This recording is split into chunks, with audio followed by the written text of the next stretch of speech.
Police সূত্রে জানা গেছে, ধৃতের নাম দীপঙ্কর মণ্ডল, বাড়ি হবিবপুর থানার শ্রীরামপুর অঞ্চলের কলাইবাড়ি নুনিয়াপাড়া এলাকায়।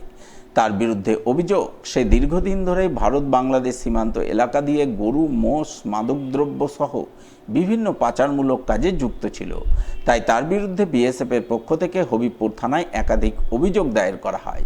তবে অভিযোগ দায়েরের পর থেকে অভিযুক্ত দীপঙ্কর মণ্ডল গা ঢাকা দিয়েছিল। তাই রাজ্যে পালা বদলের পর কুখ্যাত পাচারকারী দীপঙ্কর মণ্ডলকে ধরতে উঠে পড়ে লাগে হবিবপুর থানার পুলিশ। এর মধ্যে বুধবার বিশেষ সূত্রে খবর পেয়ে হবিবপুর থানার বেশ কয়েকজন পুলিশ অফিসার সাধারণ চাষির ছদ্মবেশ ধারণ করে কলাইবাড়ি ব্রিজে ফাঁদ পাতেন। পুলিশের পাতা সেই ফাঁদেই ধরা পড়ে পাচারকারী দীপঙ্কর মণ্ডল।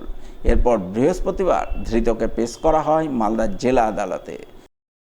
গতকাল হবিবপুর থানার অন্তর্গত শিরসির কলাইবাড়ি ভাইরাল ব্রিজে হবিবপুর থানার উদ্যোগে সেখানে একজন কুখ্যাত